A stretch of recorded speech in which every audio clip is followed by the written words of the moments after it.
mubo ra ang atong ebanghelyo pero puno. Mubo pero puno. Mubo pero dako, no? Ana mo na atong ebanghelyo. Nya ganahan mo sunod aning gisulti ni Kristo. Kinsay ganang gihinay magito na kog basa kay para klaro. Pamilyar naman sad mo ani, sigihan man ni na kog balik-balik. Kinsay nahigugmang mosunod ani, taas ang kamot. 1 2 3 4 5 6 7 8. Na nay 8 siyam ka buok nga ni pataas. Duulan ninyo kamong wa mo pataas, duulan ang ni pataas. Sagpa ako no be. Sagpa. Bitaw karon dayon. Sige, ede daghan-daghan man ang wa mo pataas. Adto atong siyam ka buok tamparusag yun. Mga igsoon, maliteral man or dili literal nga pagka interpret kining maong sugo, usa ra gyud punto ani para nako nga importante gyud kaayo. Unsa man? Ayaw gyud supak. Ayaw gyud supak. Do not resist. Unsa may imong buhaton? Dawata lang. Absorb everything.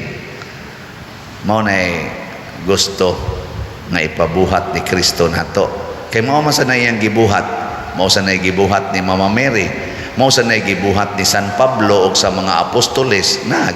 Saysay ni San Pablo sa unang pagbasa, gilutos mi, gipakaulawan mi, gisakit mi, gipriso mi, ginganlan mig bakakon, permiming kuwang stog, kuwang skaon, gipangbato pa mi, gibiyaan mi nga murag patay. Wala gid sila resistance. Lang yun. Testingin ninyo mga asawa, pakulata lang musbana, papangabita lang na, pasuyupa lang na, ipakuha lang ng tanan nimong kwarta, iyang isuyop, isugal. Sige lang, patagi lang hangtod nga guruyo na kasgawas, iiksa kasgawas kay bati na kay kagnaong, ilisan kaglain, dawata lang, adto nakapapuyon sa ad sa inyong baboy, di nakapasakon sa imong bana, dawata lang. Saan? Ana mo? Kinsay mo sunod ani, taas ang kamot. Way bakakay ha? Way bakakay. Insa di sa namada padiroy ato nagunang katungod naguna nato. Mo na ang kaning claim sa atong katungod mo na unang gimensyon ni Kristo. Ginaingon kani adto panahon ni Moses, mata bayrag mata, ngipon bayrag ngipon. Kana mo ginay tawhanon. Kinsa gug kang mohimo nako ana, do na koy katungod. Do na sa koy akong kaugalingong dignidad nga dapat nimo respetuan kay wa man ka mo respeto idemanda ti ka. Kana mo na atong tawhanon. Ni may mong sundo na an eye for an eye, a tooth for a tooth, or love your enemies. Pasagpa lang, pakulata lang. Mura man ganig ang prinsipyo gigamit ni Kristo. Unsay iyang bati nga buhaton nimo, dubliha. Sagpa kas tuop, ihatag ang wa. Karon tagbaw gisag sagpa. Ikiha kaniya kay ilogon imong kamisin, tagaig. Apil kami sa dintro. Murabag ka na bitang common nga sitwasyon sa mga naning magkinihaay anang inheritance. Iyang gilahap 100 meters kuning iyang gilahap. Pila na kantidad ani? Gilahap niya 100 meters pag binahinay ninyo. Pun-i og 100 meters. Haron ma 200 meters kay iyang madawat. Zaman. Ingos Kristo pugson kag papasan sa usa ka sundalo nga buangon, iya kang papasanon sa iyang karga og usa ka kilometro, himo ang 2 ka kilometro. Ninduta na no, pirming pakapinan ba? Kanang nangutang nimo nga sigig saad wa gyud mo bayad, punay dugang og hatag. Ayaw nagpaningla, sige highatag. Punga-punga ko na. Saan? Okay mana? Lingi ay mong tupad. Yung na okay ka na. Sige na. Lingi ba? Personal la ba?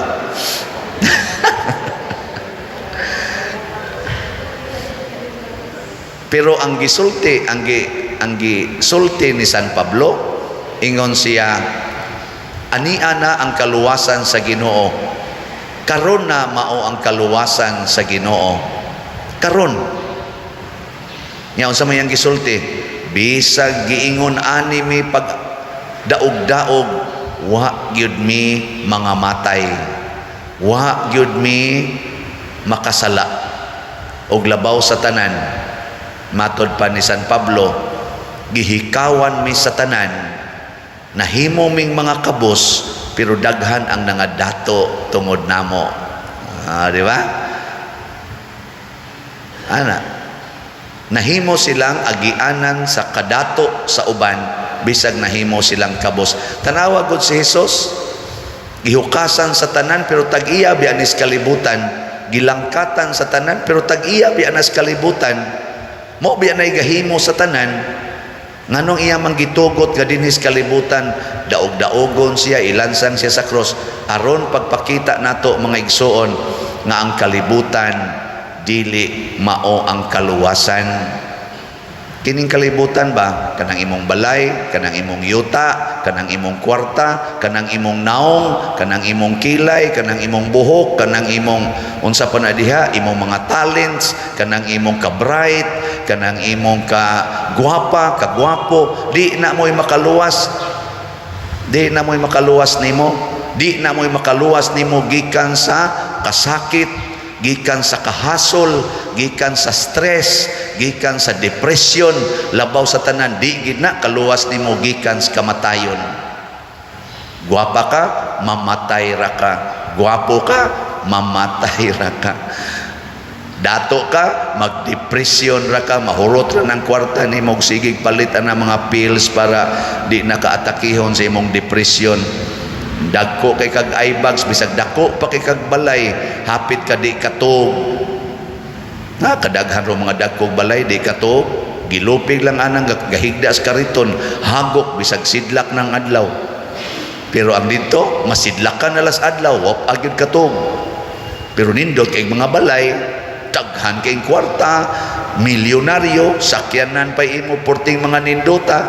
Naanoy gasigig lakaos daan. Wagi hasol ang kinabuhi, pero kadang na mga daghan kay sakyanan.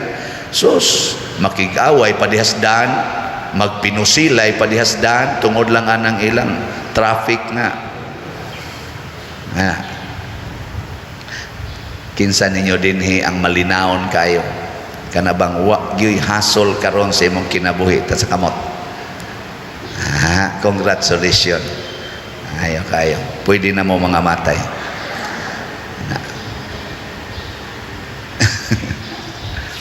Sa ginagmay o sa dinagkong paagi, ato ning suwayag practice, kay maoni ang kaluwasan dinhis kalibutan. Do not resist. Sa tanan nga mga kasakit, sa tanan nga mga kalisdanan, ug sa tanan nga mga kakuyaw, do not resist. Gisuway-suwayan bitanan ako sa una, pagka-paralyzed ni Papa, mga 1989, purti ginakong reklamos Ginoo, ngano man Lord nga na-paralyzed man is Papa, half body paralyzed.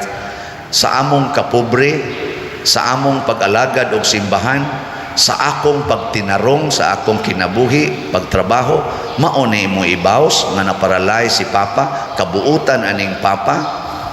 Di man gani ni mo suko og latuso ni Mama, may pas Mama mo na-paralyzed, dili ni Papa. Nganong kan imanong buutan mo imong gi-paralyze niya na ko. Bugat kay akong gibati, mga pila gito kabuan nga murag galisod gyud ko. Nya ako ra bay nahimong breadwinner. Nya sa sige na kong atima ni Papa, si Papa musulti lang gyapon. Di lang ta dinhi maning kamot gyud nga anhi ta dinhi maayog lawas. Adto ta mag-abot sa langit kay mga matay ratang tanan. Bisan bag nagunghal-nguhal sa Papa ba? kay makita tingaling papa nga ako mamugos gyud ko ba, sige pa, makabawi ko pa, maayo ra gyud ka pa, paningkamot yun. Papa mo katawa lang. Ay lang ko na believe sa kay kung papa mo gito'y amahan nga murag naman na akong manghots miyo, apil gitog latos ni mama usahay, di gyud mo reklamo. Ug wa gyud ko kasuway nga si papa nang libak ni mama sa kasalbahis ni mama, bababa pay imo, binuhatan pay imo, himuan kag sayop, bisag wa kay sayop. Never gyud kong nakadungog ni papa kanang kami may magkuyog ngadto sa uma nga moingon kanang inyong inahan giagwanta ko na dalang panuhayan ay. Wa gyud ko kasuway nga nakadungog ko ana. Bisan pag i-apil siya latos ni mama adto matiwas o kabali ang mga sangas bayabas sa lawas ni papa, wa gyud ko kasuway nga si papa nangiso hangtod na paralyze siya, wa gyud. Nahog pa siya sa among hagdanan, siging sakasakag kanaog na nahasarasay, nahog, naguna ang uong atos ubos, walang malaho sa simento, kay nasangit ang iyang tiil sa hagdanan, nagubugod. Pagbango na mo niya, ingat siya, katawa siya, binako, mauna. Nindo talaga. Mo itong pagka, kuha na ko ana, naingon ko, kinsa man ko nga mo resist, ni-relax ko. Wa na. Dawat na ako sa papa nga paralyzed. Sunod, amo na sang balay, nabungkag sa bagyong ruping. Reklamo kong kadiyot, pero dawat lang, higdag yuta. Buwagan sa ko sa kong uyab, nga magminyo ng damiato, hilak sa kong maayo, pero wada ng ating mga pila kaadlaw, nadawat na ako ba, murag nakaya na ako ang pag-absorb. 1992, nasad, paralyzed na sad akong maguwang, speedro, amo maguwang. Nako, anak pa ko sa Ginoo, nya Lord, kinsa naman sa isunod. Ang tod, naguna-huna na ko magpari, kanis miyo, ako ning gipa-apply dito sa kaning Manila, sa kay barko, kay para na makapuli sa akong pagka-breadwinner. Pag-abot sa Manila, na-paralyzed po na dito. Gitawagan ko nga, di nakalihok. Anak day go, okay Lord, tulo na. Okay kayo, sa pamagisunod. Nako, naulian man sana, buhi pa, dako nagkaigtiyan. Naulian man sana, mura mo sa gimilagruhan. Kalit mo sa kauli, gipahibaw kong Miyerkules, nga na-paralyze. Pagka Biyernes, gitawagan ko, nakalakaw, mangkunog balik. Abot ka, no, sana ma-paralyze ka. Masig hapit na nating paralyze. How na to'y akong gida. Pag hangtod nga na-inspired ko musod sa seminaryo, naagya po na akong batasan nga mo resist, pero ma-resolve dayon ako. Muna dito sa seminaryo, mura kong bibingka. Lisod ang akong relasyon sa akong mga seminarista nga kauban. Naglisod sad ang akong relasyon sa mga pari nga formator, kay medyo pagsugod nako, bugo-bugo mangyud ko. Sige man lang ko kahagbong, galisod ko sa academics, galisod sa ko sa relationship. Sige lang yun. Hangtod na pari ko, galisod sa ko kayo, no? Gihatag sad ang mga lisod-lisod. O ang final na kong kalisod, dihagyos presuhan. Kanabang nag-expect ko nga ibutang ko og parokya, kay napo na ko katuig sa pagkapari, 50 anyos na ko, isip tao nya. Imbis nga nag-expect na ko nga ibutang ko parokya, kay mao ginay akong hinungdan nganong nagpari ko, the love to serve in the parish. Wa manong ko gibutang dito, manong ko prisuhan. Dito ko nakahilak, pero wa gyud kaabot og usa ka oras ang akong hilak. Naka-resolve dayon ko, dawaton ko ni Lord. Nya mao ni ang imong kabubuton. Pagkalipay na ko. Dinhi bita sa ato, di ba? Gisupak man sa ko dinhi. Pag-abot na ko dinhi, daghan ko guwa mauyon ni. Mga tiles na nga tangtang ang atong kisami, nagbitay, tuo kay istanan, way lamisa, way pultahan ang sakristiya, way computer. Murabag makain ko, sabo di parokyahan. Pero sa ako na itong kasing-kasing, pero og nakabantay mo, mga almost 6 months wa gyud ko'y gitandog kaayo. Ngano man akong giswayan og absorb, dawaton ko ni nga mao gid ni ang akong assignment. Nya pag human na sa 6 months, naminaw na ko sa Ginoo mga January, ningon sugod na og repair. Na sugod ang tag-repair. Sus, napuno na ni dinhi sa scaffoldings. Wa pagitay na gasto bisagam o nabayad ni lockdown. Ayay, diri galingkod ko diri. Anak ko, Lord, unsa man ning parokya ha? Scaffoldings forever. Ingon sang Ginoo, hilom niya. Concentrate dia sa imong pagkapari ay pagsigunahona ng project. Ang imong pagkapari mo'y kuana siguro pagmisa diha, pagmisa. Ang saon pagkadungog sa kong parishioners sa Ingos Archbishop Palma online. Namo na og nagsunod-sunod na naingon ani ang tanan. Kadto na sang ato dinhing conflict sa atong mga parishioners, siyagit-siyagitan pa ko dire, kabantay mo? Syagitan, pakauwawan, ipost sa social media. Pero ang sabay akong gibuhat sa inyong naobserbahan, ihatag tanan, ihatag yung tanan. Mo lagi na, tamparuson ka diri. Ari, ipatamparos. Unsa may gusto ninyo? Kana, o sige. Unsa pag-iyon? Sige. Unsa pag-iyon? O naingon pa to, ilansang ka na mo sa cross. O sige, okay. Wa man sa doon malahos. Tanawa ka ron, di ba? Okay na kayo ta. Di ba? Mauna ang kaluwasan. Do not resist. Muna ang simbahan mo ingon gyud, why divorce? Why abortion?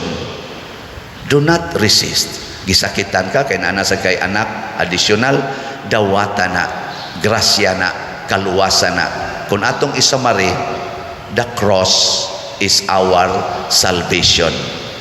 Kung atong i-translate, ang kasakit ug ang kamatayon maoy atong kaluwasan.